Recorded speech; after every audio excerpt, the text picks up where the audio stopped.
estamos todo el tiempo en la grabación. El Renacimiento es justo un cambio de pensamiento, es un cambio en cuanto a la sociedad también. La intelectualidad cambia en la Europa renacentista, la iglesia también va a cambiar, y los artistas pues se van a convertir en esencia, pues quienes van a ser los gestores de estos cambios en el ámbito de las artes. Los artesanos van a quedar, eh, tal vez no relegados, pero en un segundo plano, sí. No son ahora ya los artesanos los que principalmente vamos a ver. Los maestros artistas van a ser, se van a acompañar más bien de muchos artesanos, eso sí. Bien, si les digo Renacimiento, ¿qué es lo que se les viene a la memoria, a la mente? ¿En qué pensamos cuando decimos Renacimiento? Algo nuevo. Muy bien, algo nuevo. Para Algo mí, como bastantes cambios. Como bastantes cambios, dice Ivette. Ajá, para muy mí bien. el renacimiento es como el renacer de algo porque dice renacer, entonces Ujú. puede ser que vuelva a algo que ya había antes, o que estén renaciendo nuevo, como una nueva cultura, pero para mí es más como que si estén rehaciendo o reviviendo alguna cultura como la griega o el estilo, o algún estilo antiguo que ya existía. Muy bien, está bien el razonamiento. Tengo por aquí Kelly Alejandra. Cuando dicen eso, se me viene a la mente cuando como se reinicia. Algo así. Como un reinicio. Ajá, algo así. Sí, porque reinicio, el artículo re se refiere a algo que se vuelve a hacer. Entonces un reinicio sería como un volver a iniciar algo, ¿verdad? Muy bien, hasta ahí estamos bien. Bien, ¿alguien más?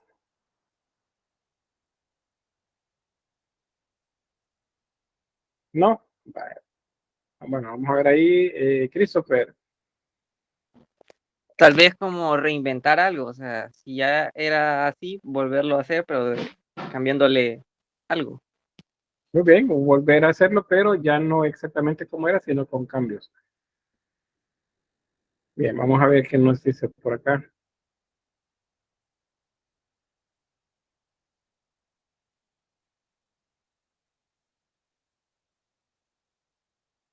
César Alejandro.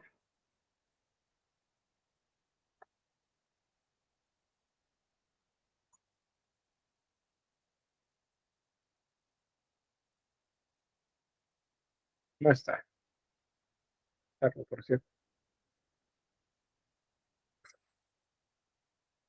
César Alejandro. Bien, vamos con alguien más.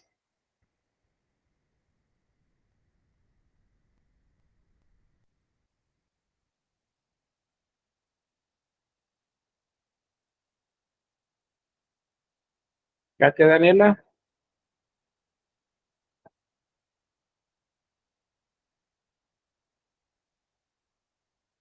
Tampoco está, miren qué barbaridad. Por lo menos ya sabemos quién y está quedando en la grabación. Katia Daniela. Vamos a ver qué más.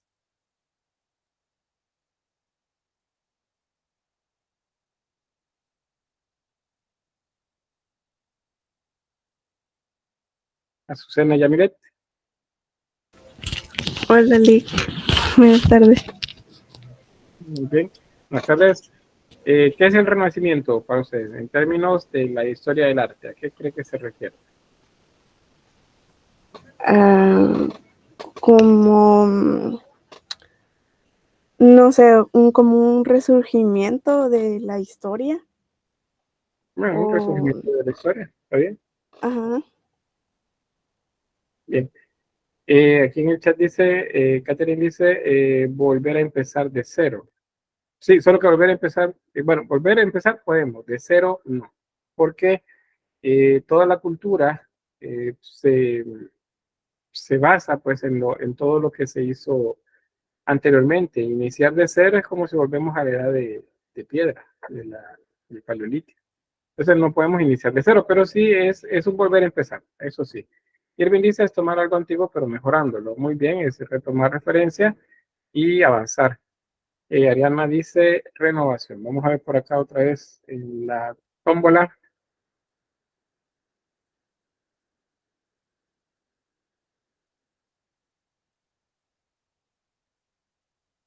Génesis, Esther, Ragueta Maya.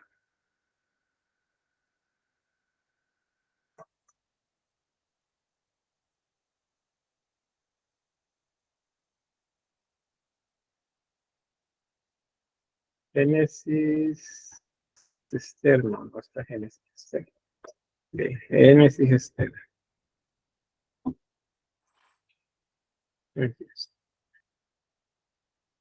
Miren que se me han desaparecido de aquí, todos los que están saliendo quedan en evidencia que no están en la clase. Ya voy a ver, hay algo que alguien escribió también en el chat. Daniela Adriana. Buenas tardes. Hola, buenas tardes. Bien, ¿qué sería renacimiento? Sería como retomar lo que se había perdido, digamos, volver a retomar algunos elementos de la cultura romana y griega.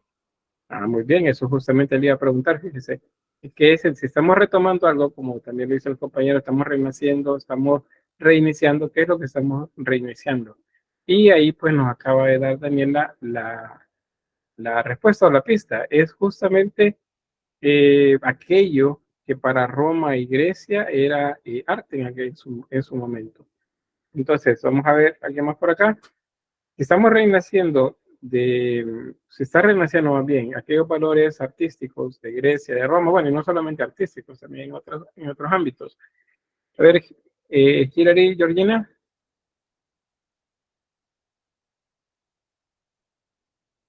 Sí, usted sí está.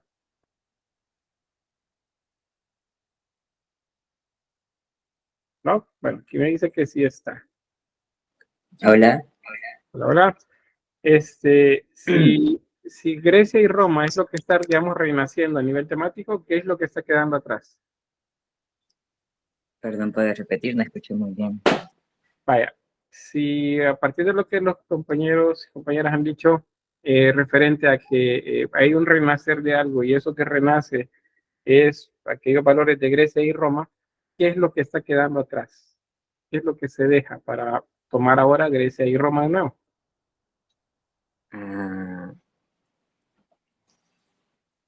No sabría contestarle muy bien eso. Vaya, entonces vamos a pasar a alguien más, gracias. Bien, vamos a ver quién más por acá.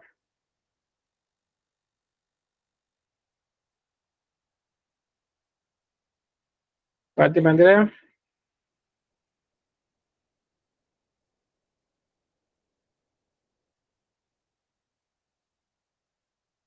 No está Fátima Andrea tampoco, miren, vamos a apuntar.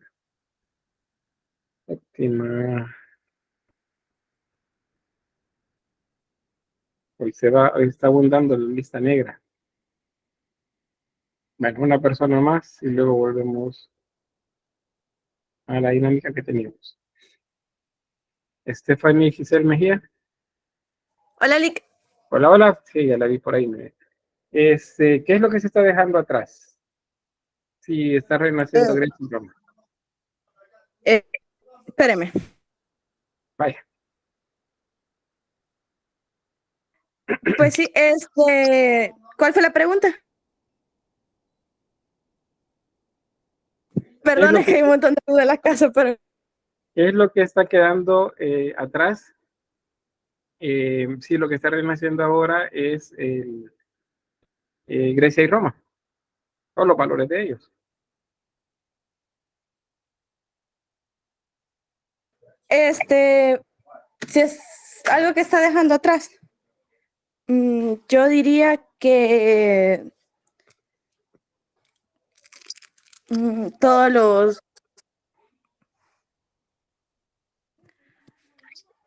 No, Espéreme. El tiempo avanza.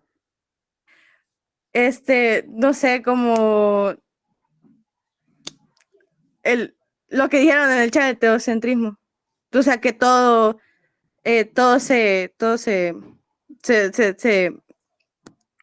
todo encierra lo de los... Es que no sé cómo, Vaya, dejémoslo ahí, pero gracias por hacer el pero no sé intento. cómo explicarlo. Inténtelo. Si no, bueno, vamos a avanzar y luego para la siguiente nos apoya. Bien, en el chat están diciendo de por acá, dice, bueno, la renovación que decía Ariana, sí, y Irving también dice tomar algo antiguo pero mejorarlo. Iba decir una reinvención, Andrea, Tatiana, un resurgimiento de algo que tal vez se dejó atrás. Irving dice, ¿qué es lo que se está dejando? Que le pregunte, el sistema feudal medioevo, en parte. Gracias dice, el teocentrismo también se va dejando en parte, al menos al inicio. Bien, tengo aquí Brian y luego Andrea, Tatiana.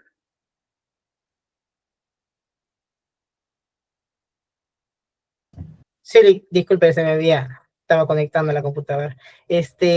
Yo pienso que estaba quedando atrás, sí estaba resurgiendo, como dije antes, estas ideas de Roma y de Grecia, lo que estaría desapareciendo o más bien dejándose a un lado serían el estilo que tenían anterior, el gótico, el medieval, todo ese oscurantismo, se podría decir, todo eso que estaba, los estilos y los pensamientos, como el teocentrismo que estaban diciendo ahí, todos estos pensamientos se van dejando de un lado o afuera para estar reviviendo todo esto que venía de Roma, que venía de Grecia, porque como sabemos que la época medieval surgió después con la caída de Roma, ¿verdad? Entonces, podría ser que al estar renaciendo, estén tomando esto y esté desapareciendo lo gótico, todo el estilo medieval, el estilo que tenían tal vez el religioso, porque estaba muy, muy pegado a lo religioso, y sabemos que los griegos y los romanos no eran tan religiosos. Ellos eran más como creían en varios dioses y así.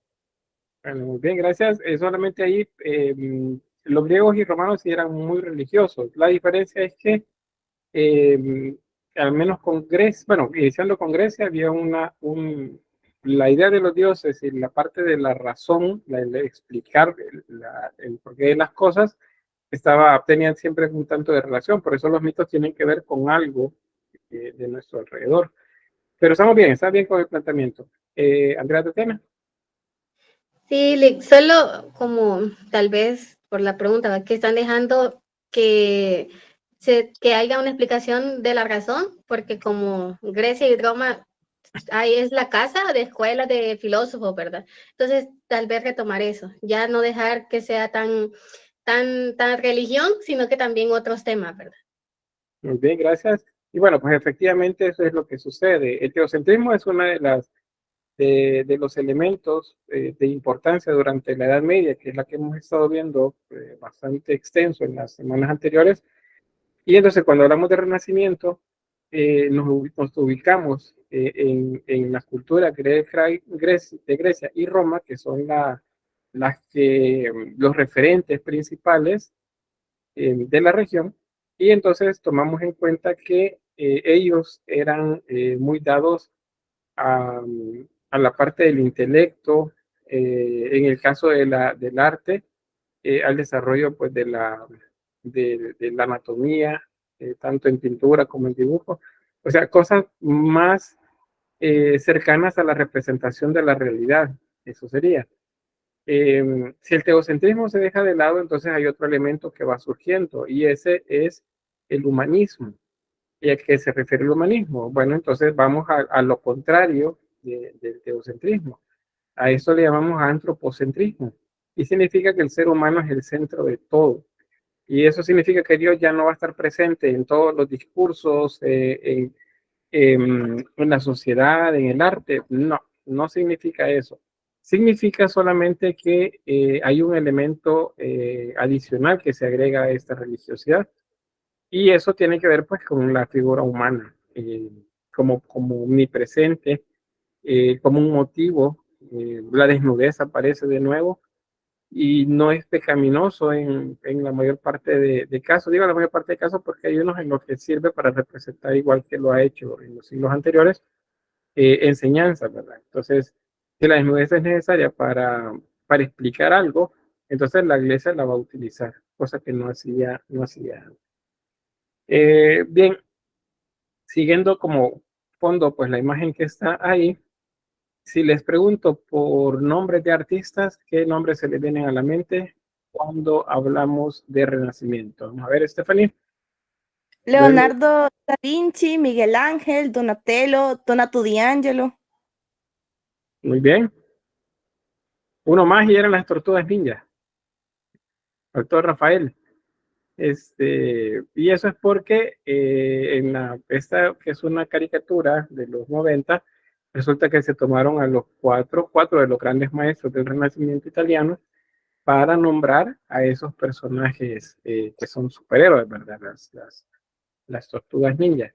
Esos son los nombres que llevan, 4 de los grandes artistas del Renacimiento.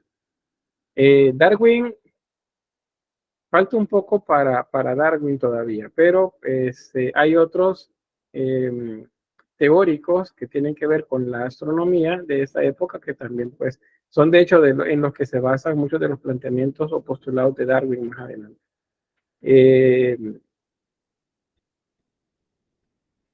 Darwin, si lo ubicamos, estaríamos más o menos unos 250 años por ahí. Es mucho más cercano a nosotros y tiene que ver con el origen de las especies, las explicaciones acerca de dónde venimos. Es algo que al menos en este momento todavía no, igual que la astronomía, pues no está tan permitida, digámoslo así, porque vamos a tener un elemento ahí nuevo, y es que el cristianismo se fractura. Y entonces eso condiciona también que el pensamiento humanista se vaya a expandir. ¿Qué más? ¿Qué más sabemos del Renacimiento? ¿Unas 2 personas más? ¿No? Solo eso. ¿Cómo se llama este dibujo? ¿Cómo se le nombra este dibujo? Sí, Iliana. Hombre de Vitubio, algo así. Muy bien. Iliana. Sí, Stephanie. sí, eso iba a decir. Hombre, Vitubio. El hombre de Vitubio. Bueno, ¿y sabemos quién es? Pues no sé, solo sé que es como de Leonardo da Vinci y que Ujú. representa como la simetría o Muy las bien. proporciones, algo así. Muy bien, ese dato está interesante. Las proporciones son las que están representadas acá. Tanto el cuadrado, el círculo o el triángulo se consideran en geometría, se consideran sagrados en cuanto a la perfección que tienen, en el mismo sentido que los griegos tenían en su momento la idea pues de que la matemática representaba la divinidad también. Entonces, efectivamente, pues es el hombre de Vitruvius, así se le denomina, y representa justamente las proporciones. Este dibujo lo hizo Leonardo da Vinci para ser colocado en la portada de un compilado de libros. Y esos libros eran tratados de arquitectura de un constructor, de un arquitecto romano que se llamaba Marcos Vitruvius Polio. Los tratados de él son retomados por los artistas y los arquitectos ya en este punto del Renacimiento para pues tratar de imitar aquellas grandes construcciones que los romanos hicieron en su momento. Por eso se conoce como el hombre de Vitruvio, porque iba a estar en la portada de uno de esos, bueno, en el compilado del tratado de arquitectura de él. Bueno, estos son datos que debemos de conocer. Edad Media Europea, la caída del Imperio Romano en Occidente, es lo que iniciaba la Edad Media, ¿verdad? Si recuerdan. Y finalizaba con la caída de Bizancio en 1453 o el descubrimiento de América en 1492. Esto igual es siglo XV. Siglo V, siglo XV, 1000 años duró la Edad Media en Europa. ¿Y qué es lo que se viene? Pues tomamos la finalización de la Edad Media también como el inicio de este nuevo momento. A eso se le denomina Edad Moderna. Y la Edad Moderna finaliza también, hay dos fechas acá que se utilizan. Una es la independencia de Estados Unidos de Norteamérica, el año 1776, del siglo XVIII, o la Revolución Francesa en 1789, también es siglo XVIII. Entonces inicia, vamos a ponerlo nosotros acá en América, normalmente tomamos esta fecha, 1492, que es el descubrimiento de América, y finaliza con la Revolución Francesa en 1789. Ahí termina la Edad Moderna. Estas fechas igual las deben manejar, pues súper fácil. Es un tercer periodo histórico a través del que comúnmente se divide la historia en general, y es posterior a la Edad Media, como les mencionaba, y es anterior a la edad contemporánea. La Edad Contemporánea nace con la Revolución Francesa o la independencia de Estados Unidos, también, que es un par de décadas más de diferencia. Se considera pues el afianzamiento de muchos de los ideales que durante el periodo gótico se tuvieron. La razón es uno de esos elementos importantes que van a tomar protagonismo en el Renacimiento. Eso es contrario a la fe.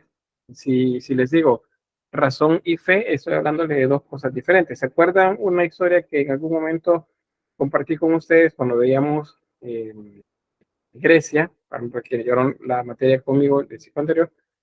La historia de Eros y Psique, que es un símbolo de la razón y el sentir, lo que se siente y lo que se razona. Así que es el símbolo de la razón y Eros es el símbolo del sentir. Entonces, en este momento,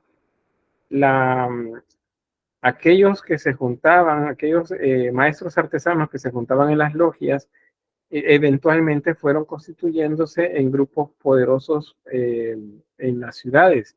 Y dentro de ellos comenzaron a aparecer también, mezclándose también en algunos casos con la nobleza o con los, ¿cómo se llama eso? Los burgueses, algunos con mucho desarrollo intelectual.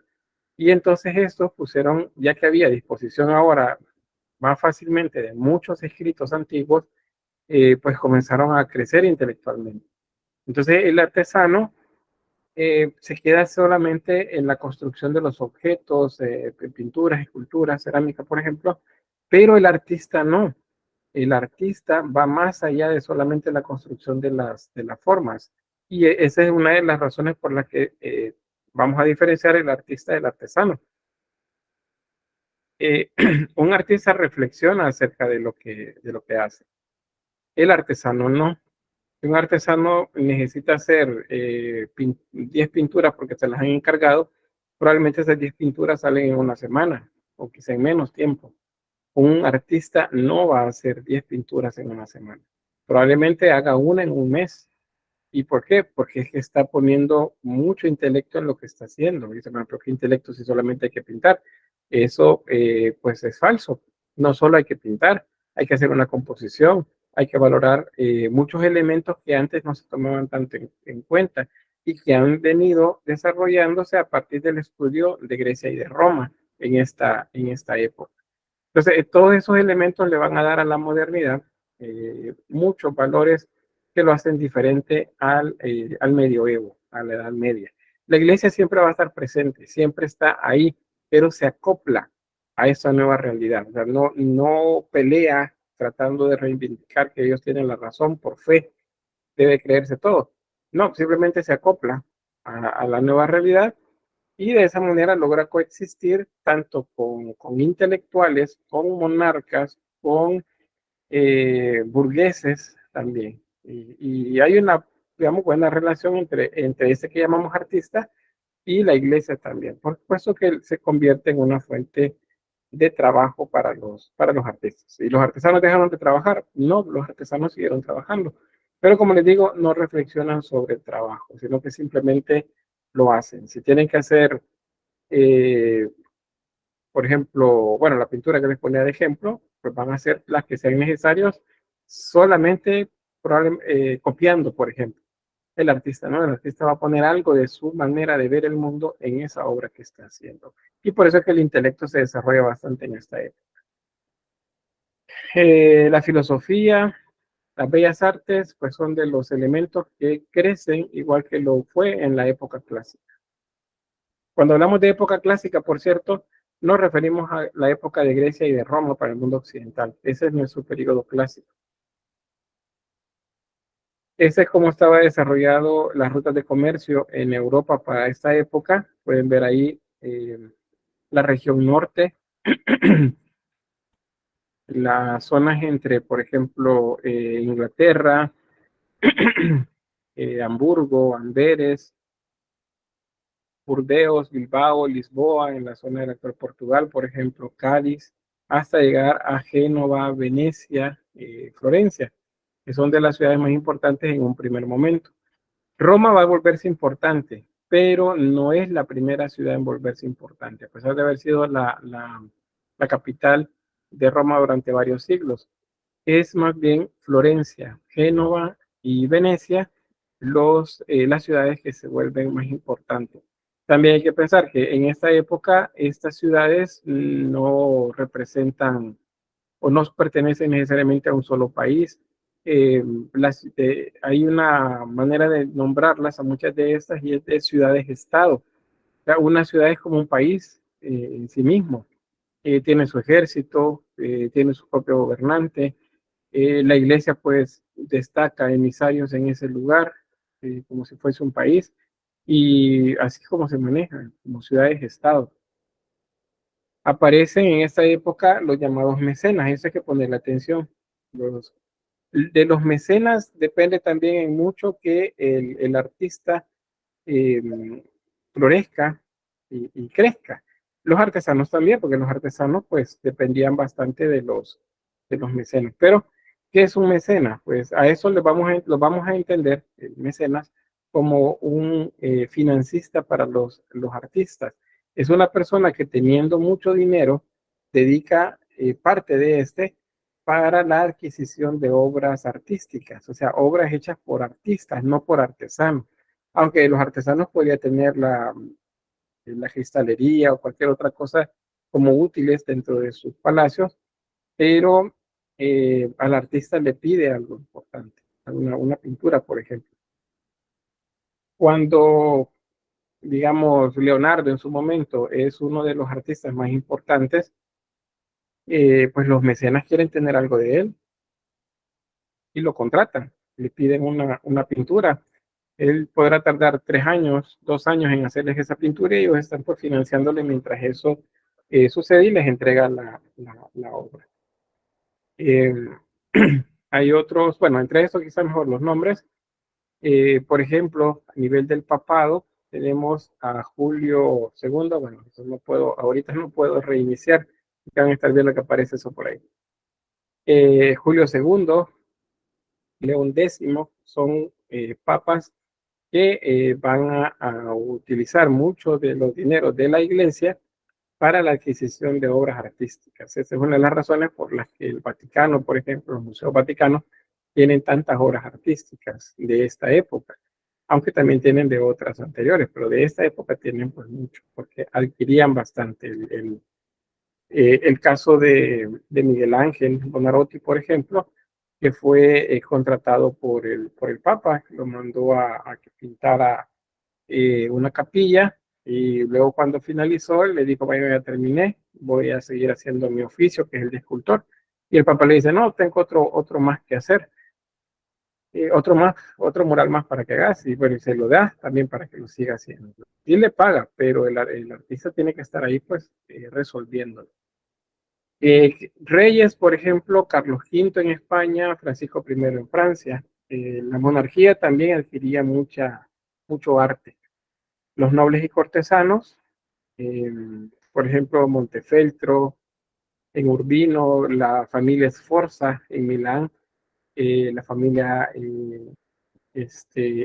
por ejemplo, en Ferrara, Gonzaga en Mantua, los Medici en Florencia, esos son muy importantes, tanto que dentro de ellos se van a elegir muchos, o varios también, obispos y papas también. ¿Cómo es que no se superó aquello de que la monarquía no podía decidir quiénes eran los papas o los sacerdotes? Pues se superó en parte, pero en muchos lugares tienen tanto poder el mecenas, que puede ser, como les decía, un burgués o un rey, que determinan quiénes son los que se eligen. Bueno, uno de los papas pues el caso de la familia Medici. ¿Se entiende que es un mecenas? Sí. Sí, licenciado. Gracias. Bien, ¿por qué comenzamos con Italia Renacimiento? Porque resulta que el primer Renacimiento es italiano. Y van a encontrar por ahí que dicen el Renacimiento florentino. Ese es el primero, el que aparece en las ciudad-estado de Florencia. Como les decía, cada una de esas ciudades tenía un territorio a su alrededor que gobernaba, y pues en esos territorios ellos eran autoridad, los reyes o mecenas, y si querían algo de otra ciudad cercana, pues tenían que de alguna forma pues hacer contacto diplomático y comercial con ellos. Uno de esos estados era la Roma católica, es decir, los llamados estados pontificios, aquellas ciudades-estado que tenían una relación directa con el Papa en Roma. Entonces aquí tenemos algunos, por ejemplo, Saboya, Milaneso, Venecia, Mantua, Génova, Florencia, Siena, Dalmacia y así otras más. Florencia, la ciudad de Florencia es una de las más importantes en este momento, concentra mucho comercio y ahí es donde los artistas van entonces a buscar trabajo. Y por eso hay muchos artistas en ese lugar. ¿Cómo está la situación social? Pues no ha variado mucho en cuanto a que siguen siendo castas, un sistema de castas el que está establecido. Dentro de las castas privilegiadas, pues el movimiento entre ellos está permitido, pero no así hacia las no privilegiadas. O sea, un noble, un sacerdote, un rey, o alguien de la familia rey, no va a llegar a ser un campesino. No baja de esa forma, sino que en todo caso lo que harían es expulsarlo, convertirlo en un exiliado. Lo mismo en la franja, en la casta de los no privilegiados. Aquí se puede escalar. Están los campesinos que no tienen nada, aquellos campesinos que son dueños de tierra y que emplean a los anteriores. Y comerciantes, algunos comerciantes en pequeño y otros comerciantes en gran formato. Entre ellos también los banqueros. Los burgueses también están acá. El señor burgués. En cuanto a la religión, pues hay muchos cambios importantes acá.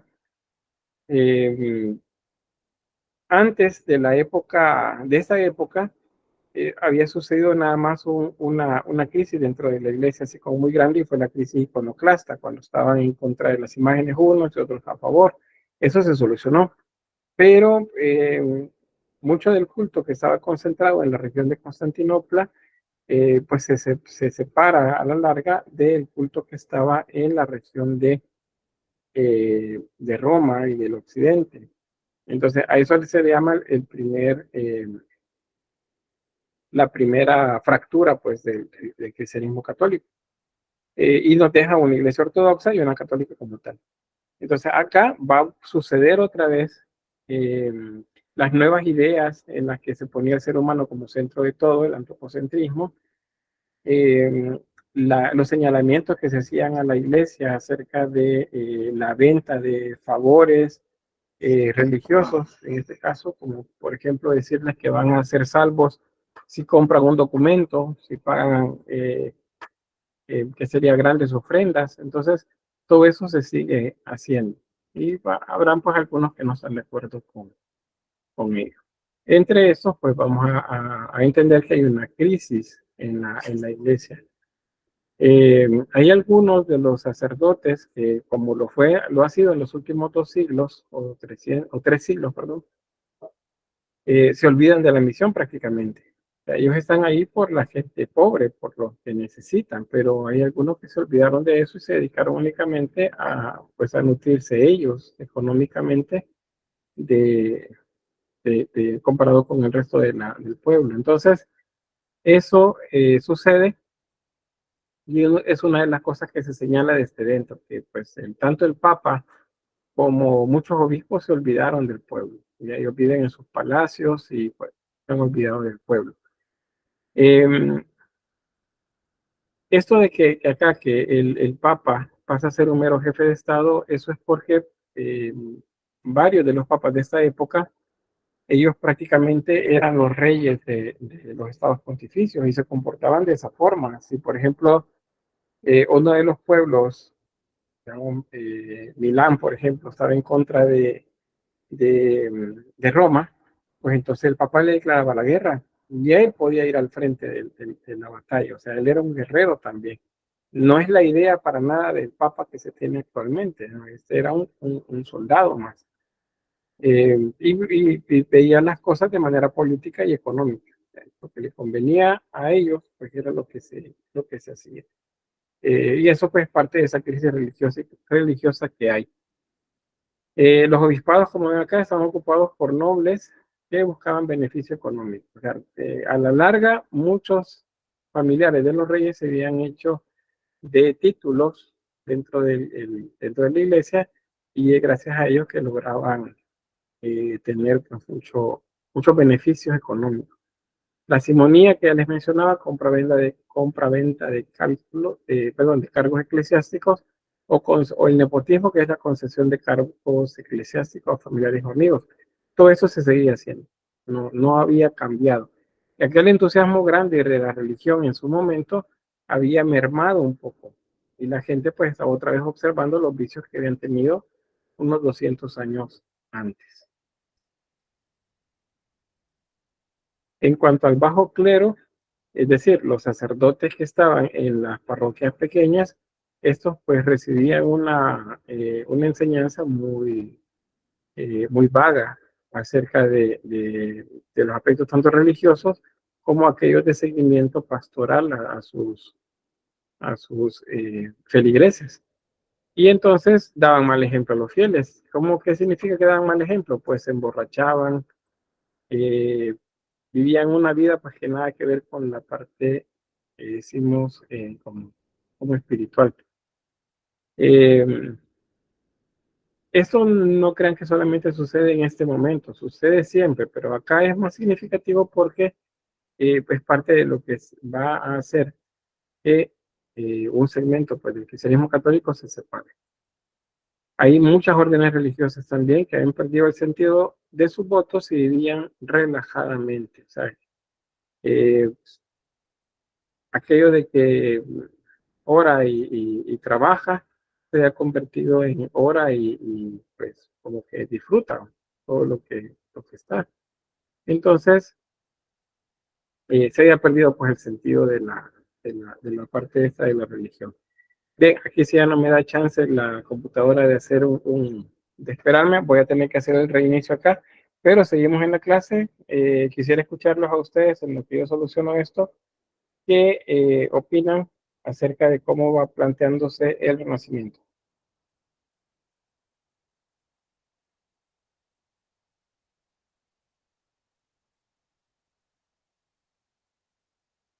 ¿Sí?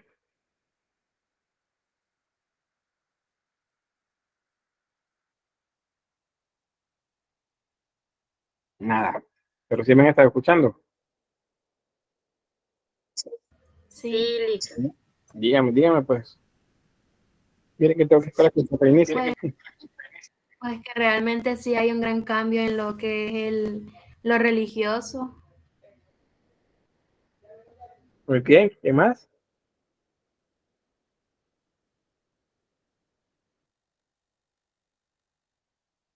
Nadie más. Stephanie y luego tengo Kelly y Alejandra.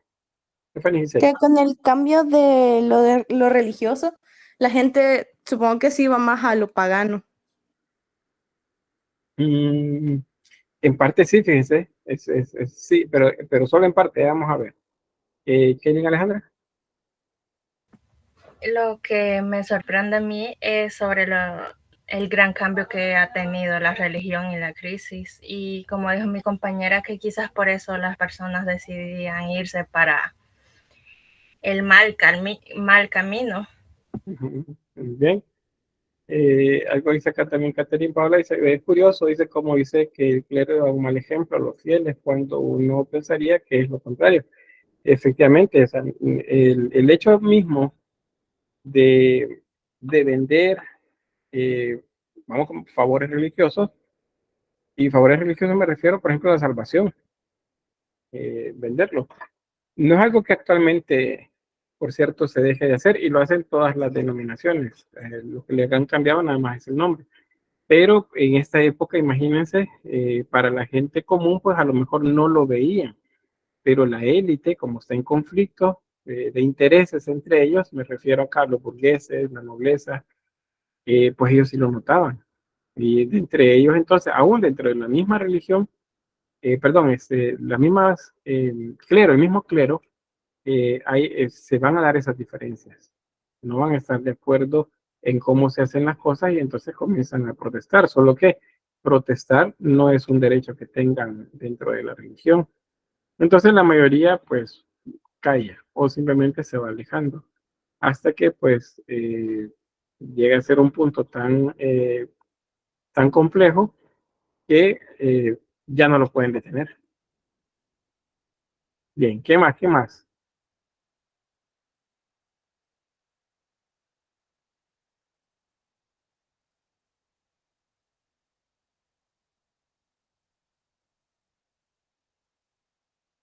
Nada más. Natalia Saray. Pues yo más que todo en el Renacimiento se ve como más la separación de entre la iglesia, o sea, se contrasta más la iglesia de lo que antes era en el románico a lo que es ahora. Yo que, bueno, aunque no me quedó muy claro eso de lo de la división de entre los ortodoxos y el cristiano católico, se ve mucho más notorio la importancia de ellos en este periodo. Muy bien, gracias. Lo que sucede es que en el periodo románico se terminó de consolidar una fractura dentro de la Iglesia Católica, que es la que separó el culto romano, que sería el que es el occidental, del culto oriental, que sería de Constantinopla. Básicamente es lo mismo, o sea, se cree en lo mismo. Creen en María, creen en los santos, creen en Cristo, en muchas cosas, pero los ritos se volvieron diferentes y entonces eso separó la Iglesia Católica Ortodoxa de la Católica Romana. Vemos que la que conocemos nosotros es la romana. Hay un video por ahí que lo ponen como algo grave o también como algo cómico. Es un sacerdote, un patriarca, así se le llama a los principales obispos en la Iglesia Ortodoxa. Agarra a un niño y lo zambulle 3 veces, así como un poco brusco, en una pila bautismal. Y todo el mundo, que qué barbaridad, que quién es, de dónde es, para irlo a traer, que vamos a pelear con él. Resulta que ese es el culto, o es la manera de hacer el rito más bien, para ellos ahí en la región en la que se profesa pues el cristianismo católico de versión ortodoxo. De hecho es ortodoxo, no quitemos el católico, porque el católico sigue siendo el romano. ¿Alguien más? Catherine dice, me habían dicho que gracias a Leonardo da Vinci conocemos lo que hay dentro de nuestro cuerpo. ¿Eso es cierto o falso? En parte sí. ¿Y por qué solamente en parte? Porque resulta que no todo depende del Renacimiento, sino de la época griega, romana, egipcia. En todas ellas hubo en algún momento un estudio acerca de la anatomía humana interna. Esa es una de las razones por las que se logró hacer, por ejemplo, la momificación para los egipcios. Entonces, Leonardo contribuyó bastante, especialmente al graficar, al hacer imágenes de todos esos cadáveres que diseccionaba. Pero no es solo con él que aparece esto. Antes de él hay varios casos en los que se hacía. En la Edad Media bajó bastante por una razón. Pues el precepto religioso es que el cuerpo es el templo del Espíritu Santo, entonces no debe ser profanado. Si una persona muere, debe ser depositada en el sepulcro y ya. No debe ser profanado su cuerpo, que es lo que se consideraba que al abrirlo, al diseccionarlo, se hacía. Entonces por eso es que no se hacía tanto. Pero sucede también con eso que los dibujos de Leonardo se convierten en material didáctico. Y les pongo un ejemplo, les va a parecer así un tanto extraño. Si ustedes quieren, por ejemplo, que un trozo de carne se preserve durante varios días, lo van a dejar en un lugar frío o en un lugar caliente. Frío. Frío, ¿verdad?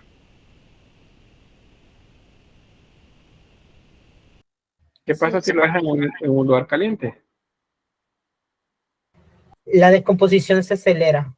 Bien, la descomposición se acelera y resulta que cuando permítanme, esto digamos por acá. Aquí está. Se acelera. Entonces, ¿qué sucedía? Como las universidades aparecen desde el periodo románico, están durante el gótico y ahora en esta época, cuando querían que los que van a estudiar paramédicos estudiaran el cuerpo humano, pues entonces un cadáver lo abrían y lo diseccionaban. Si está haciendo frío, ese cadáver aguantaba más tiempo. Pero en verano, ¿qué sucedía? El calor era mayor y entonces los cuerpos se descomponían rápidamente. No había espacio para ser llevados a que hacerles todo el proceso. Entonces, ¿qué es lo que hizo Leonardo?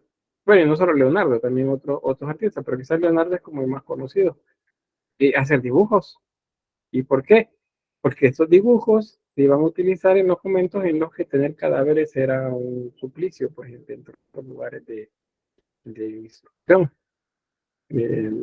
Ya no había necesidad tanto de un cadáver, sino solamente tener los libros donde aparecía todo eso descrito. Y cuando llegara el momento otra vez que la temperatura bajara, pues entonces se volvía a utilizar.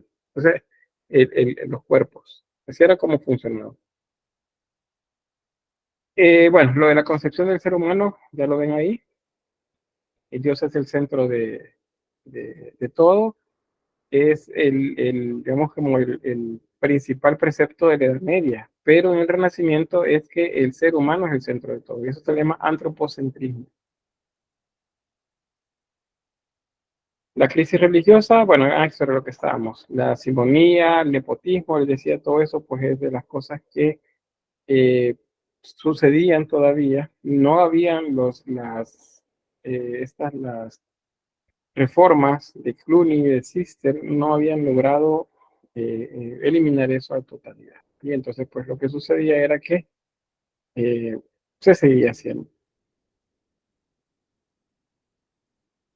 El bajo clero les decía, bueno, las órdenes religiosas que habían perdido el sentido de sus votos y vivían relajadamente. Hay una manera de caricaturizar a los sacerdotes o a los monjes o obispos de esta época, y es colocarlos como villanos, como borrachos, por ejemplo. Es común ver que veamos la imagen de un monje, por ejemplo, que es el encargado de dispensar la cerveza o el vino para el grupo de forajidos, por ejemplo, en el caso ¿cómo se llama? De Robin Hood, la historia de Robin Hood. Entonces, es por eso, porque en esa época había muchos que habían perdido por completo el rumbo. ¿Y qué sucedía con la gente? Pues ellos se habían ido por la vía más fácil. creer en supersticiones y en cuestiones a las que denominaban brujería. Por ahí más bien estaban ellos un tanto como relajados en ese estilo de vida. ¿Qué sucede entonces con ese contexto?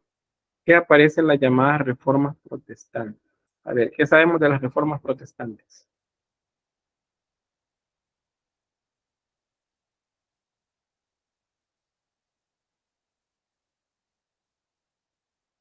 Nada.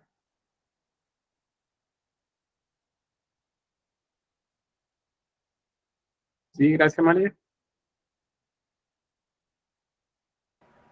Bueno, yo recuerdo que uno de los líderes de la Reforma Protestante, yo creo que fue el primero que lo hizo, fue Martín Lutero, que fue el que hizo una lista de protestas en la que se quejaba básicamente de algunas actitudes o de algunas reglas que había puesto la iglesia cristiana y todas las cosas que se había como descarrilado de la religión. Muy bien. Efectivamente, y en la imagen ahí es lo que aparece. Martín Lutero era un monje y él era uno de esos que no estaban de acuerdo con esa vida relajada que tenía la iglesia, la vida esta en la que se compraban y vendían títulos dentro de la religión, que pues nada que ver pues con lo que se predicaba. Entonces él prepara son 90 tesis.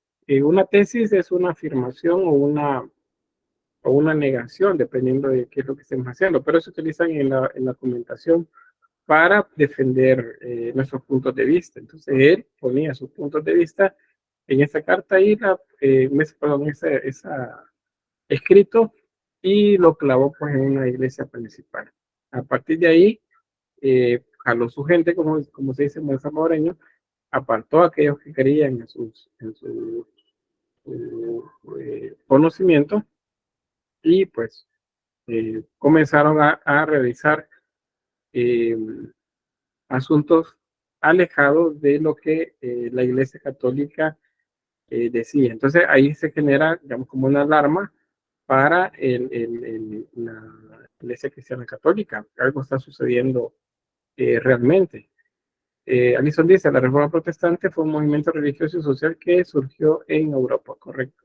Y se centra especialmente en el norte y el occidente europeo. En el centro-sur, que sería parte de Italia, y el poniente, resulta que, o el occidente, perdón, ahí pues es diferente cómo se desarrolla.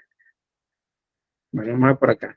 Martín Lutero, así resumiéndoles rapidito, en Alemania, donde él inicia este movimiento, y pues tenía como hay muchas preocupaciones que no estaban siendo resueltas por sus superiores. Entonces, pues decidió pues apartarse, escribir esas más de 90 aseveraciones pues, que él hacía, que no estaba de acuerdo, y pues ahí mucha gente lo siguió. Por ejemplo, las indulgencias era uno de esos. Esta palabra indulgencia es cuando ustedes les dicen que les van a dar un premio por haber realizado algo. Entonces, es como que les digan, miren, les voy a dar, no, yo como miembro de la iglesia les digo, miren, denme tanto dinero y yo voy a hacer, por ejemplo, que ustedes tengan un carro. Así. Entonces venía la gente y me daba el dinero. Yo les decía, miren, lo que pasa es que hay que esperar. Y así lo llevaba. Entonces, eso se considera algo también pecaminoso. Y por lo tanto, pues, protestó en contra de eso también. Martín Lutero es solo uno. Juan Calvino es otro. Por cierto, con Lutero tenemos al paso de los años el desarrollo de una versión del cristianismo a la que llamamos luteranismo o iglesia luterana. Esa es la que aparece con Lutero. Tenemos Juan Calvino. Pues es uno de los grandes teólogos y pensadores de la de la época. Y él hablaba acerca de la predestinación dentro de las prédicas que hacía. Esto es algo así como que les digan, miren, ya hay 144,000, creo, que van a ser salvos, o 140,000, no sé, no recuerdo la cifra, que ya son salvos. Ustedes dicen, bueno, pero si solo en aquel país hay tantos millones, los demás entonces ya quedamos fuera. Entonces, eso es algo que el cristianismo católico no, no se menciona al menos en ese momento. Enrique VIII, también. Con Enrique VIII lo que vemos es uno de esos reformistas que no tiene que ver con la religión. Y aunque, o sea, el desarrollo de los eventos de él sí tiene que ver con la religión, pero él no era religioso, es a lo que me refiero. Él no era un obispo, no era un sacerdote, él era el rey. Y resulta que, pues él estaba casado con Catalina de Aragón, pero él quiso deshacer el matrimonio con ella para casarse con otra mujer. Pero la iglesia le dijo que no, que ese tipo de rupturas no estaban permitidas. Y entonces no podía hacer eso con Catalina de Aragón. Entonces resulta que él reniega en contra de la feligresía, de la élite, perdón, de la iglesia ahí en Inglaterra, y lo expulsa a unos y mete presos a otros. Y entonces establece un grupo de nobles para que le ayuden a reemplazar lo que hacían los cristianos, los sacerdotes, por ejemplo, los obispos, que era darle consejo. Entonces ese consejo ahora lo consigue aparte de civiles. Ese para muchos es el inicio de los parlamentos, o sea, la versión de las, ¿cómo es eso? De las, se me escapó la palabra.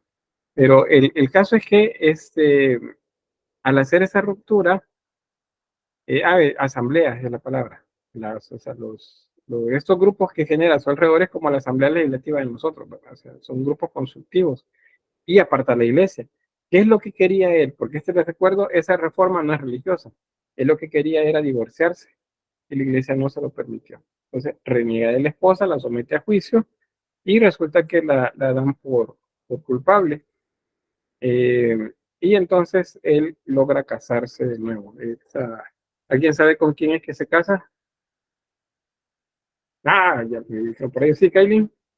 Con Ana Bolena. Muy bien, con Ana Bolena. Hay una película o una serie, creo que está un poco de moda o va a estar de moda en estos días, pero hay una serie que se llama Tudors, que tiene que ver con Enrique Tudors, la familia de este personaje.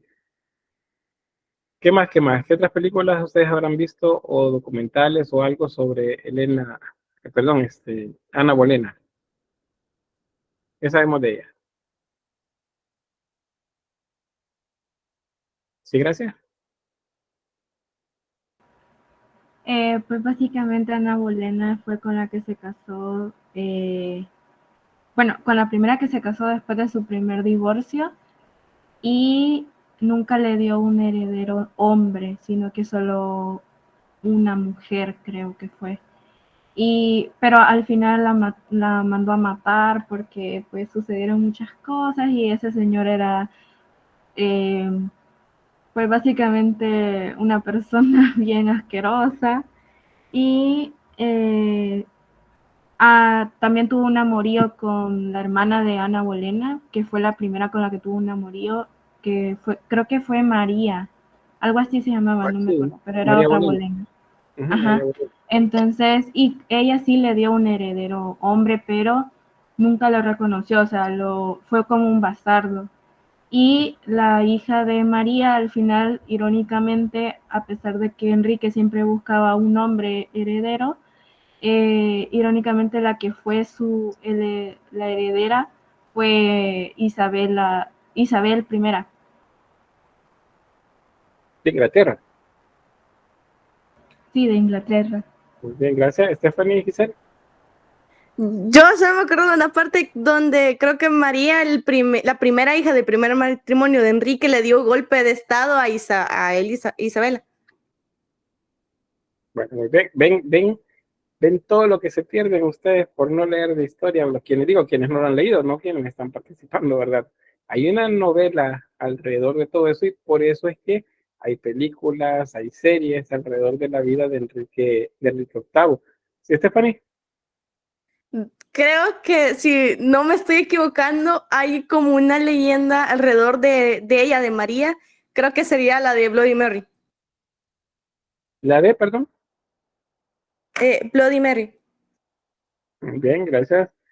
Es decir, entonces, Enrique era, como persona, pues andaba bastante mal, no era el mejor ejemplo que se diga, y pues bastante promiscuo, y pues dentro de sus anhelos como gobernante era tener un hijo que perpetuara su linaje, porque acuérdense que el linaje de la nobleza se mantiene siempre y cuando sea un hijo el que sea el heredero. Al menos eso es lo que buscaban los reyes. En la práctica habían reinas también, cuando no habían hijos varones. Y luego pues las alianzas que se hacían con otros pueblos eran los que iban volviendo poderosos a las naciones. Entonces, con Enrique VIII tenemos otro reformista. En Inglaterra mandó por allá a la iglesia para poderse casar de nuevo, repudió a su esposa, a Catalina de Aragón, y bueno, siguió con sus desmanes el resto de su vida. Pero digamos como la importancia como reformista de él es que colocó a la par de él como gobernante a un grupo de nobles y la iglesia entonces no tenía lugar en ese cerrado espacio. Con el tiempo, por cierto, las ideas de Juan Knox, por ejemplo, o de Calvino, que es otro, Calvino que les mencionaba, que es otro de los reformistas, que está por acá, Juan Calvino, las ideas calvinistas fueron las que penetraron en la región de Inglaterra, que era ajena al catolicismo en ese momento, y ahí es donde se funda una iglesia, una de las versiones nuevas. Si en la región de Alemania tenemos la iglesia que funda Lutero, que es la luterana, en esta región tenemos la iglesia anglicana, y es otra versión del cristianismo. Ahora tenemos catolicismo, anglicanismo, y luteranismo. Hay tres, y así habrán otras versiones pequeñas también. Luego en el chat dice, bueno, Kaylin y Allison se refieren a la Reforma Protestante como un movimiento religioso y social que surge en la Europa. Kaylin dice, Ana Bolena, y Brian dice, la mandó a matar porque la culpó de traición. Sí, según pues, biógrafo, eso fue lo que hizo, y como no estaba tan fácil, pues según una de las versiones de esa acusación, a Ana Bolena la acusó de incesto. Estaba metiéndose con su propio hermano, y por eso pues los condenaron. Es decir, que es toda una novela, la cosa está con Enrique VIII. Juan Knox es otro de los reformistas. Este es en la región de Escocia, es decir, al norte de Inglaterra, de la región donde estamos viendo acá. Pues igual, abandona el catolicismo y se adhiere al protestantismo. Y luego él hace que se realizara pues una fe de una iglesia, ahí le llama Iglesia Presbiteriana Escocesa. Esta es una versión también del cristianismo en el norte del Reino Unido. Y bueno, ahí está pues algunos de los reformistas, bueno, los reformistas más importantes. Ahí tienen, en el mapa lo van a tener para que lo revisen luego. Tenemos Calvino, Lutero, Enrique VIII y Juan Knox. Estas son las regiones en las que ellos tienen incidencia. Si pueden ver los colores, el naranja sería donde las ideas de Lutero tienen más cabida. Lo que ven como rosado, que son puntos, es donde los calvinistas tienen cabida. Acá como verde claro, es la región de Inglaterra y parte de Irlanda también. Luego eventualmente se convierte en el anglicanismo. Y el resto, lo que ven como gris, es el catolicismo. O sea, el catolicismo sigue siendo la versión cristiana más importante en el occidente europeo. Luego le sigue la luterana. Ahora, quiero que le pongan atención a esta zona en este mapa. No por ese tema, sino por el tema que vamos a seguir luego. Vean, España, vemos puntos rosados que serían, vemos los calvinistas, luteranos, no, ¿verdad? La región de Italia, tampoco. Esas regiones se vuelven como muy férreas en cuanto a la defensa de la fe católica, esa zona. Y en el resto hay una mezcla de ambas. Entonces, esta zona de acá, ven la cercanía con las regiones en las que ahora domina el luteranismo como religión. Vean que también presencia de calvinismo y anglicanismo, perdón. Acá, los Países Bajos es otra de las zonas importantes que vamos a ver más adelante. ¿Por qué les digo esto? Porque resulta que en las zonas donde ustedes ven que hay presencia de protestantismo, es más fácil para los artistas de esta región que incursionen en temas profanos, o sea, en temas que no son religiosos. En cambio, en España y en Italia, la mayoría de los temas tienen que ver con la religión. Aunque en el Renacimiento italiano, tanto 400 como 500 son las dos versiones, las dos etapas que se dan ahí, aunque las veamos como muy religiosas, vamos a encontrar que hay presencia de mitología griega. Pero la mitología griega es usada por el cristianismo católico con el sentido de una fábula, a través de la cual se llega de nuevo al mensaje religioso. O sea, si aparece, por ejemplo, una pintura de Baco, es para mostrar el pecado de la bebida y todos los desmanes que se pueden hacer estando borracho, y por lo tanto eso es un pecado que no debe de cometerse.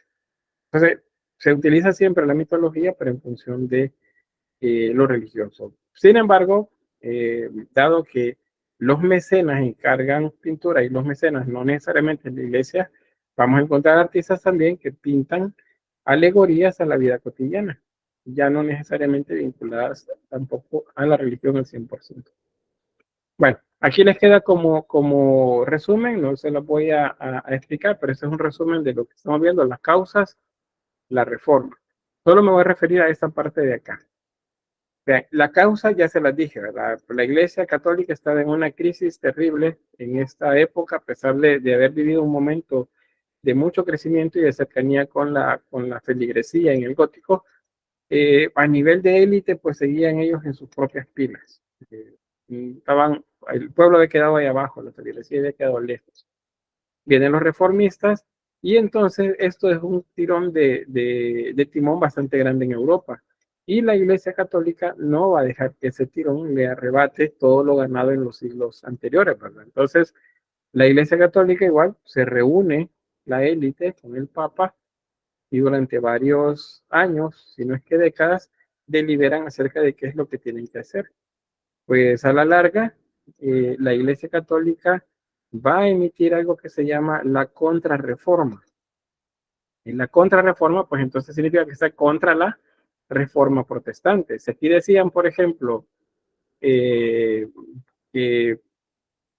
María no era virgen, por ejemplo, al nacer, luego de nacer Jesús o antes de nacer Jesús, pues entonces aquí van a decir que sí. A partir de los concilios van a darle una importancia mucho mayor, por ejemplo, a una advocación mariana que se llama la Inmaculada Concepción de María. Y entonces van a aparecer con la Contrarreforma muchos encargos a pintores, a artistas, para que hagan esculturas o hagan pinturas de la Virgen de la Inmaculada Concepción. Y entonces los artistas tienen mucho trabajo acá, con esto, con la Contrarreforma. La Contrarreforma vamos a verla operacionalmente trabajando cuando hablemos de barroco, es decir, el movimiento que sigue después del Renacimiento. En el Renacimiento, pues es esa lucha por reivindicar lo que se está perdiendo, pero básicamente los resultados van a aparecer ya en el arte hasta el barroco. ¿Qué es lo que hace la Contrarreforma? Pues el Concilio de Trento, una reforma del clero. Aquí hay que depurar al clero, sacar aquellos malos elementos, hacer más estricta la formación y que aparezcan nuevas órdenes también, nuevas órdenes de monjes. Una de las cosas interesantes acá, no sé quiénes sean católicos por acá, hay algo que la iglesia obliga a los católicos para que si están en pecado, tienen que hacerlo, por ejemplo, si quieren luego ir a comulgar. ¿Qué es eso que tienen que hacer? La confesión. La confesión, muy bien. ¿Y en qué consiste la confesión? Consiste en decir los pecados al sacerdote. ¿Qué tipo de pecados? Hay algunos que puedo decir y otros que no. ¿O tengo que decírselos todos? Todos de ser posible. En realidad, sí, no se tendría que cometer ninguno. Ninguno, ¿verdad? Entonces, ¿y eso está en la Biblia? Creo, no estoy segura. Pero De creo hecho, que sí.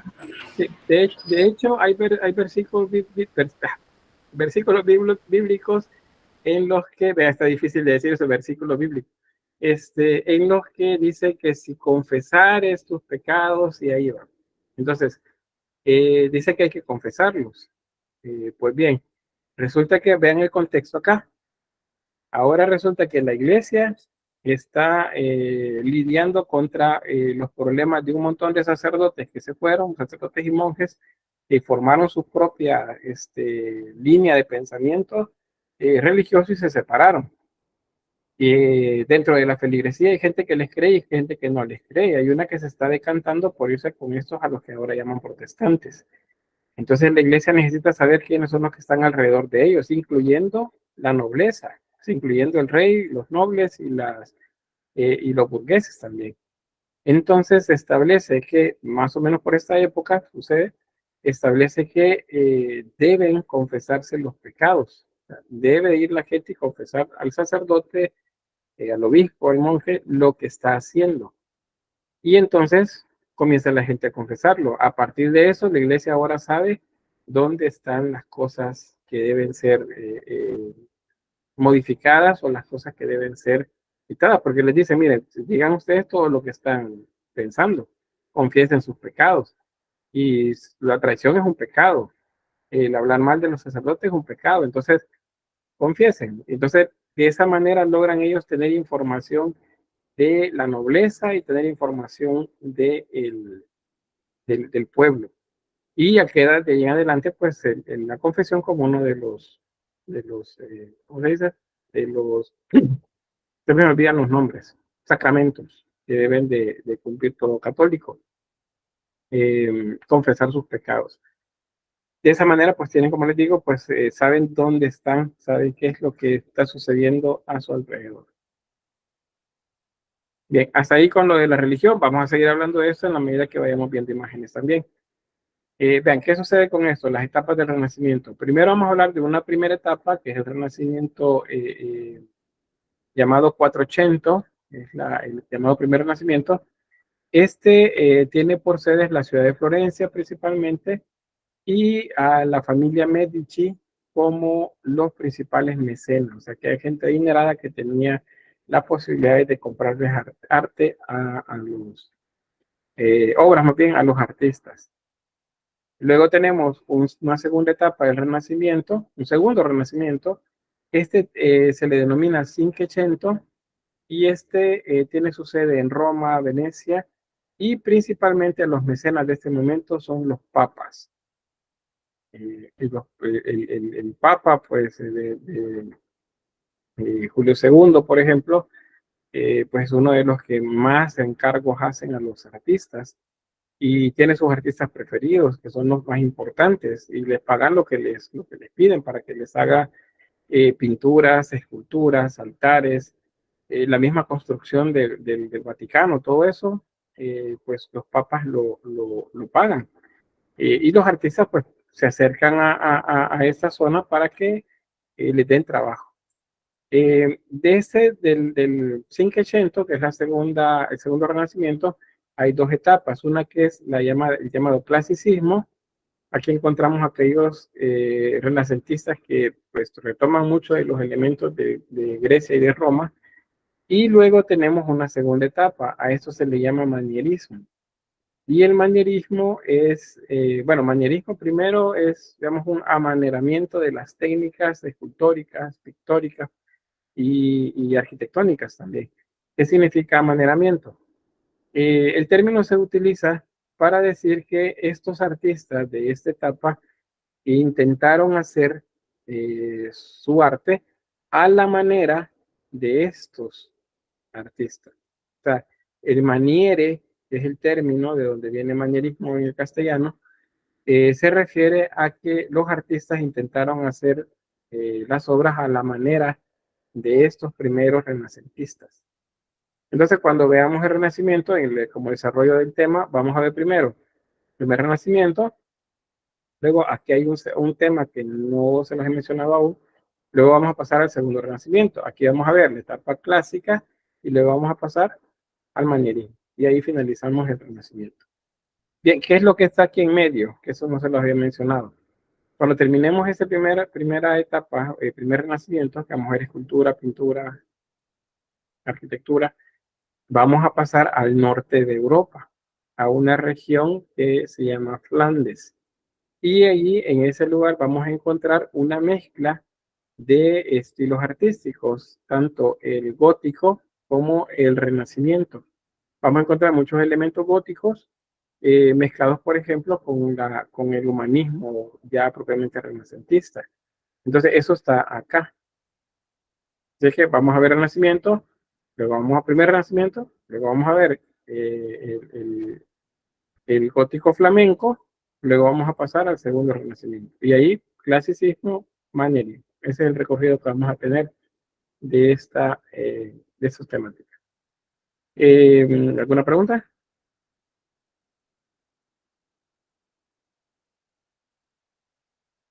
¿No? Bueno. 480. Esa es la primera etapa del Renacimiento. Ahí tienen el concepto. Y bueno, el llamado Bajo Renacimiento es la primera etapa de lo que llamamos Renacimiento general. Ustedes antes habrán oído solamente Renacimiento y eso es todo, ¿verdad? Pero no, el Renacimiento hay una estructura dentro de él. Y este primero, que es el siglo XV, es el año 1400 a 1499, vamos a encontrar que en arquitectura, por ejemplo, hay un lenguaje arquitectónico diferente al que hemos estado viendo, más romano que el periodo anterior. En el anterior, todas las iglesias, las catedrales, son grandes, ¿verdad? ¿Se acuerdan? Las catedrales góticas son altas, muy, muy altas. ¿Por qué? Porque están hechas a la medida de la divinidad. Son para hacernos sentir a nosotros más pequeños. Y que al levantar nuestra cabeza, pues veamos allá, muy en lo alto, el claristor iluminando con mucho color y luz la iglesia. En el Renacimiento, en este primer Renacimiento, los edificios se vuelven un tanto más pequeños. No es que se hacen pequeñitos, sino que se hacen más horizontales. Entonces siguen siendo grandes, pero ahora aumentan en tamaño hacia la horizontalidad. Se utilizan muchos elementos que se retoman de Roma, como por ejemplo los arcos de medio punto, las decoraciones en casetones, como la que está en el Panteón de Agripa, por ejemplo. De los griegos se utilizan los frontones, esos como triángulos que están en la fachada de los templos. La bóveda de cañón, las cúpulas de media naranja, la concepción espacial pues se vuelve mucho más geométrica y más simétrica también. Entonces todos esos elementos que son romanos los retoman en este primer estilo arquitectónico renacentista. Hay una ruptura entonces con lo anterior, los edificios, lo que les mencionaba, la escala humana a la que se construye, la belleza arquitectónica es importante y por lo tanto las matemáticas vuelven a tener importancia como lo hicieron con los griegos. Los edificios pierden esa verticalidad que les mencionaba y se vuelven más horizontales, mucho más anchos. ¿Quiénes tenemos acá, por ejemplo, en Florencia, que es la región norte de Italia? Filippo Brunelleschi, por ejemplo, Alberti, y tenemos Ghiberti también, otro de los artistas de este momento. No tenemos acá a Leonardo, no tenemos a Miguel Ángel, esos son parte del segundo renacimiento, el periodo 580. De hecho, Leonardo está un tanto entre los dos, Miguel Ángel es ya de los últimos, por eso mucha de la obra de Miguel Ángel es manierista, él estaría cerca de la última etapa del Renacimiento. O sea, hay que entender que no todos esos artistas que conocemos se conocieron entre ellos, sino que algunos sí tuvieron esa referencia, y ya era uno muy mayor cuando el otro todavía estaba joven, y otros sí fueron contemporáneos, y al ser contemporáneos fueron antagonistas muchos de ellos, ya estaban en constante lucha entre ellos para ver quién sobresalía más. ¿Algún comentario?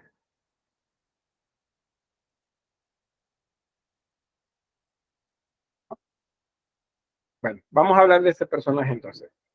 Filippo Brunelleschi.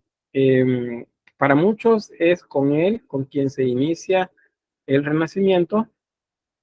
Este era un arquitecto y escultor principalmente, aunque también hacía dibujo, hacía pintura, pero digamos que principalmente era la arquitectura su interés, y él es a quien se le debe el descubrimiento técnico de la perspectiva. O sea, la perspectiva la conocían, ya lo mencionábamos en las clases anteriores con lo que se refería al gótico, por ejemplo, que veían la perspectiva, pero no la sabían representar.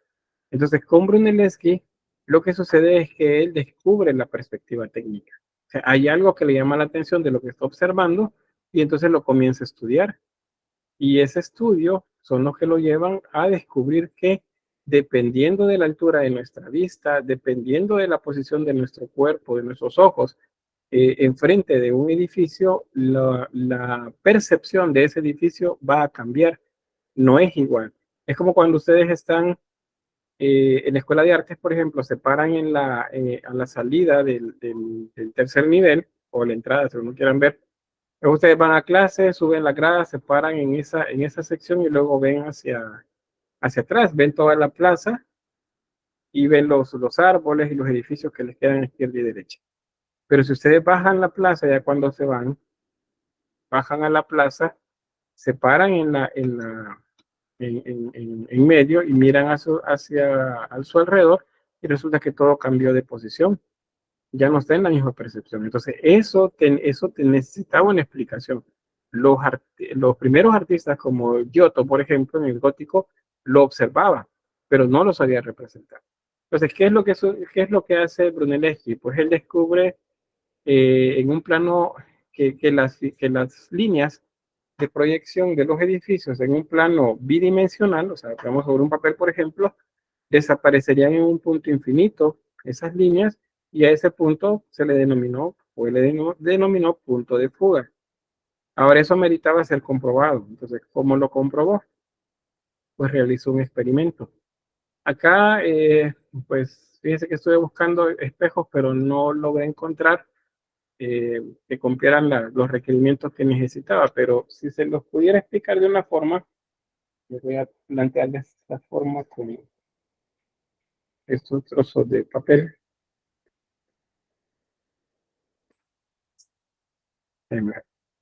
Es como si yo tengo, bueno, si se alcanzan a ver ahí, tengo dos papeles.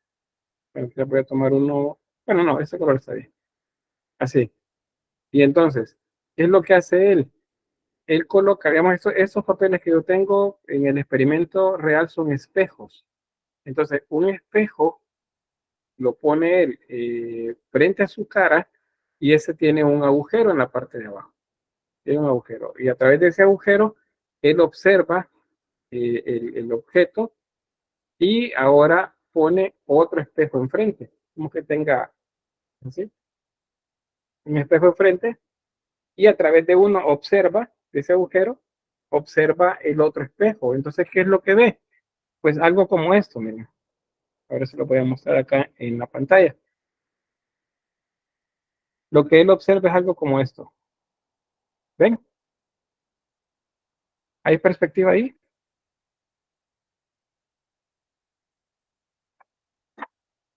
Sí. Sí, ¿verdad? Ahí se ve como las líneas, si pudieran sacar la perspectiva, van hasta un punto infinito ahí por donde aparecen esas caritas.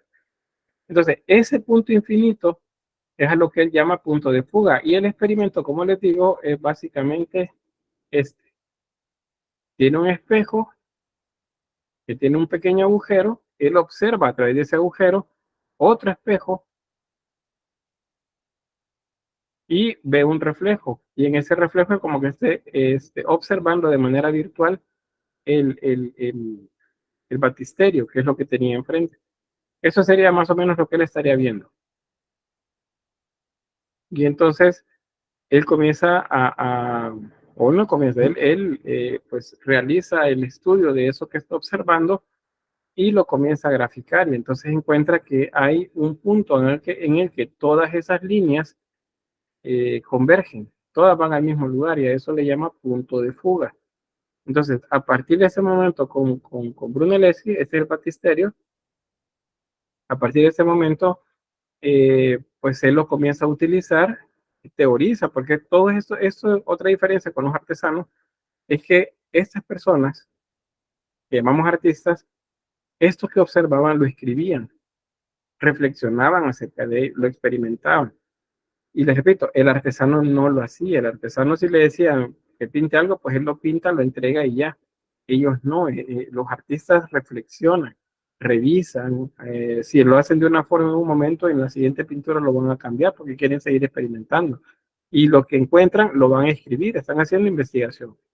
A eso es lo que me refiero cuando les digo que estos reflexionan acerca de lo que hacen. No solo lo hacen y ya, sino que lo reflexionan.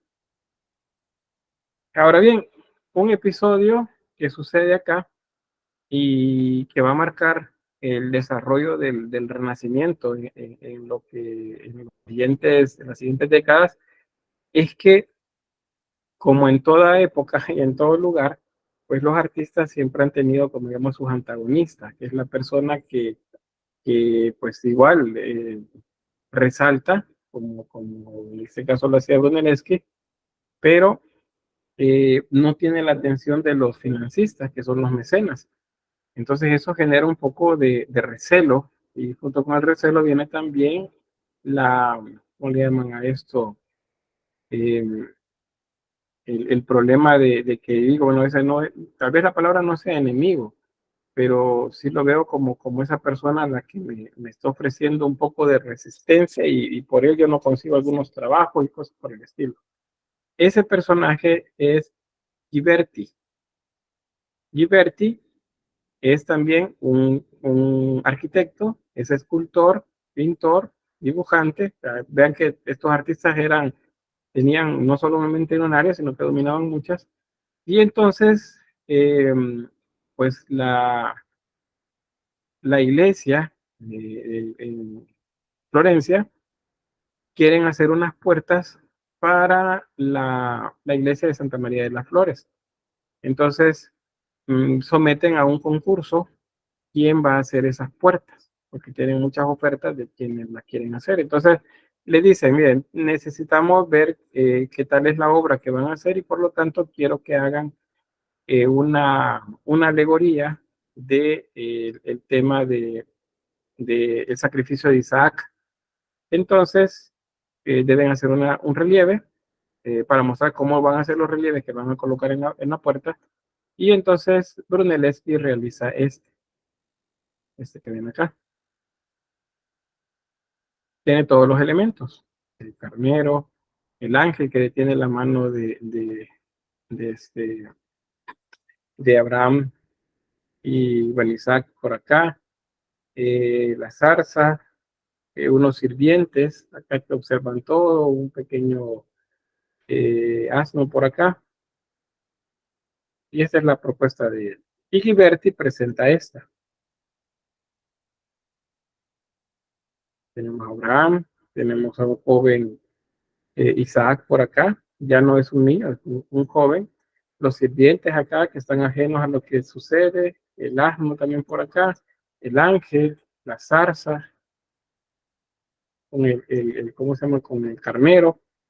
Y entonces, pues la iglesia se decide por Ghiberti. Y eso para Brunelleschi es una vergüenza y es una afrenta. Y tal es la molestia de él, pues que se va de Florencia, se va para Roma. Eso es algo, digamos, para el arte fue algo bueno porque resulta que en ese viaje que hace, Brunelleschi aprende mucho acerca de arquitectura de la antigua Roma. Ghiberti pues se queda como el favorito de la iglesia y desarrolla muchos proyectos aparte de las puertas de esta iglesia, es la de la Santa María de las Flores. Este es el baptisterio en el que Brunelleschi vio por primera vez la perspectiva. Esta iglesia, por cierto, se las he mostrado desde la fachada en el románico y se las mostré en el gótico, porque la construcción del edificio es románico, pero fue acondicionada con otros elementos decorativos en el gótico. Y ahora estamos en el Renacimiento y resulta que la iglesia no tenía cúpula, llegaba hasta acá. Entonces, pues resulta que años después, o al menos 10 años después, cuando Brunelleschi regresa a Florencia, pues se da cuenta que hay una búsqueda de un artista para que realice la cúpula. Él viene de Roma, ha estudiado la arquitectura romana durante mucho tiempo y entonces confía en que esta vez sí puede ser el que gane el proyecto. Y entonces otra vez aparece Ghiberti, que había sido el favorito de la iglesia durante esos años. Él no estuvo y concursan los dos. Solo que en esta ocasión quien gana es Brunelleschi. Y Brunelleschi entonces se encarga de la realización de esta cúpula. Muchos historiadores dicen que con la realización de esta cúpula es que podemos hablar ya plenamente de renacimiento. Vemos como el punto de partida de todo el arte que llamamos renacimiento. Tal vez no lo alcancen a ver ahí, pero ese montón de puntitos que están ahí son personas. Es decir que esto es gigantesco. Para la época, pues no había nada tan grande como esto que se ha construido y por eso generaba un reto bastante grande y especialmente porque no es del todo exacta la base que se contaba del transepto de la iglesia. Y entonces significa que esto partía ya desde su inicio con algunos errores que había que corregir. Y ahí está la estructura. Básicamente es como que pongan un cascarón de huevo encima de otro cascarón de huevo. Esa es la idea que Brunelleschi se le ocurrió para hacer estable toda la estructura. Haciendo sobre el tambor, que es esta parte de acá, la cúpula y colocando todavía una lucerna en la parte superior. Es esta de acá, es una lucerna. Y lo que les decía, que esos puntitos que se ven ahí, que parecen píxeles, esas son personas. Pero como para que veamos el tamaño de la cúpula, eso es inmenso. Es uno de los grandes logros de la humanidad en materia de arquitectura. Bueno, ¿comentarios?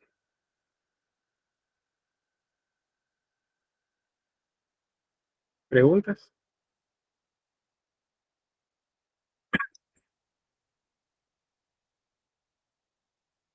Bueno, espero que esos deditos signifiquen que, pulgares arriba significa que sí, todo está bien. Bien, les decía al inicio que Brunelleschi es el que descubre la perspectiva.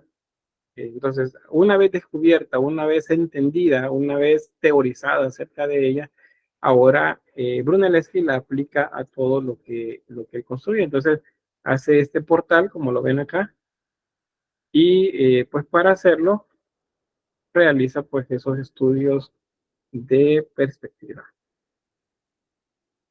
Eso que ven ahí, si recuerdan, se llaman líneas de fuga. No se les olvida, ¿verdad? Ya se les olvidó. ¿Cómo se llama el lugar a donde van todas las líneas de fuga?